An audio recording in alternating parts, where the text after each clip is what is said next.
Welcome to another G-Thentic review. Today we're taking a look at the iPhone 12 Pro Max versus the iPhone 11 Pro Max. We'll be comparing the design, size, weight, features, and cameras to see if it's worth upgrading or not. I will start off by looking at the design.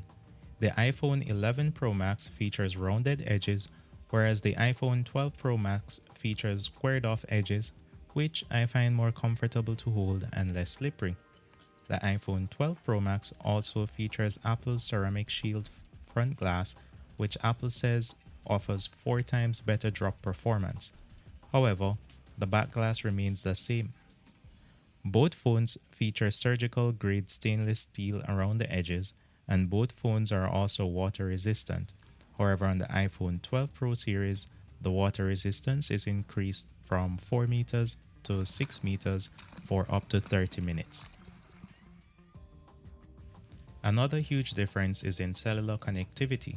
The 11 Pro Max supports 4G LTE cellular data, whereas the iPhone 12 series supports 5G with millimeter wave and sub-6 GHz in the US and sub-6 GHz in other regions.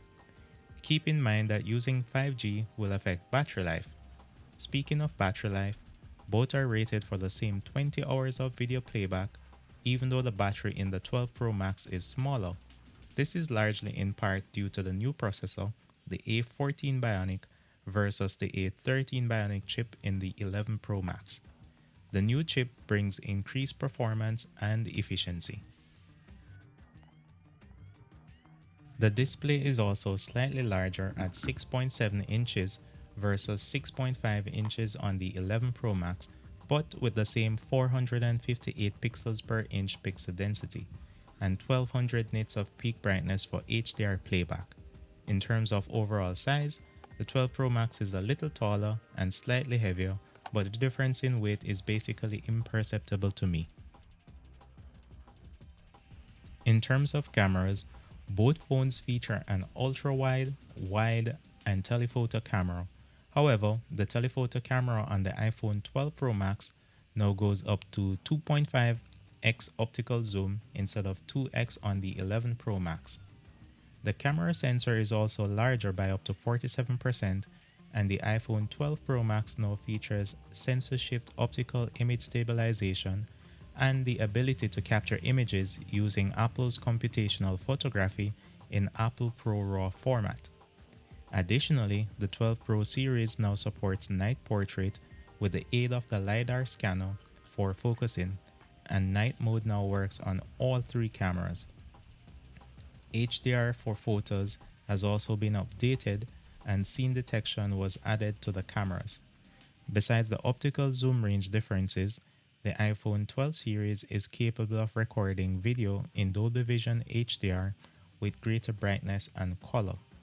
So videos will pop more and look overall more vibrant and colorful. Without further delay, let's take a look at the camera quality for both photos and video. So if we take a look at the first set of photos here, we have the 11 Pro Max on the left and the 12 Pro Max on the right. One of the first things you will notice is that the image on the left is a lot cooler than the image on the right. At first glance, the image on the left looks a lot cleaner, however the colors are actually not very true to life. The image on the right from the 12 Pro Max is actually how the scene looked on the day I was taking the picture. In the next image, I'll compare the details captured by both cameras. So if we zoom in a little bit here, you'll notice that the image from the iPhone 12 Pro Max on the right shows the trees in a little bit more detail than the image on the left. Another feature of the iPhone 12 Pro series is the ability to capture images using the Apple ProRAW format. If you notice, the image was dark just now, but as soon as I click the auto button, the photo looks normal. Additionally, I now have the ability to adjust the exposure after the fact, or to reduce the sharpness, or to bring out more details in the shadows, and that's the power of the ProRAW format. If I adjust the highlights, for example, you can see the dramatic difference it makes. You pretty much have full control over the final image once you take a picture using the ProRAW format. On a point of clarity, when you take a picture using the Apple ProRAW format and you view it on your iPhone, the image is not dark. That is only in Adobe Lightroom, where it basically resets everything to 0. When you capture the image on your phone, it will look similar to a normal compressed image. Another area we can see improvements is the image quality in terms of HDR recording on the front-facing camera. If you look at these two images, with the 12 Pro Max on the left and the 11 Pro Max on the right, you will notice that the foreground detail is present in both. But if you look at the background on the 11 Pro Max image, you will notice that the highlights are blown out with no details in the clouds. The difference between the 2x telephoto zoom on the iPhone 11 Pro Max shown on the left and the 2.5x zoom on the iPhone 12 Pro Max shown on the right can be seen here. Something else I noticed after reviewing the pictures taken with a telephoto camera on these two phones is that the iPhone 11 Pro Max would sometimes use a faster shutter speed, whereas the iPhone 12 Pro Max would capture the image with a slightly slower shutter speed. The difference in this case was 1/1400th of a second versus 1/1800th of a second. I'm not sure why this occurs, but the difference is not noticeable in day-to-day usage. If anyone knows why, please leave us a comment to let us know. In the daytime, there isn't much difference between the two cameras, other than the details, color accuracy, and improved HDR on the 12 Pro Max. In low light, however, the sensor size difference shows. Night mode is now available on all cameras, including the front-facing camera, and night portrait is available on the 12 Pro series. In the first image comparison, the iPhone 11 Pro Max could not take the photo because it needed more light, whereas the iPhone 12 Pro Max took a photo in which you could see colors and shapes, even though I could barely see anything with my eyes. All images were taken handheld, as most persons don't walk around with a tripod. Here is an example of a photo taken with night mode on the main lens of the 12 Pro Max and the 11 Pro Max. I'll just show a few more examples of photos taken at night using both phones. Generally, what I've noticed is that the 11 Pro Max has a lot more noise in night photos, and it doesn't capture as much detail as the 12 Pro Max.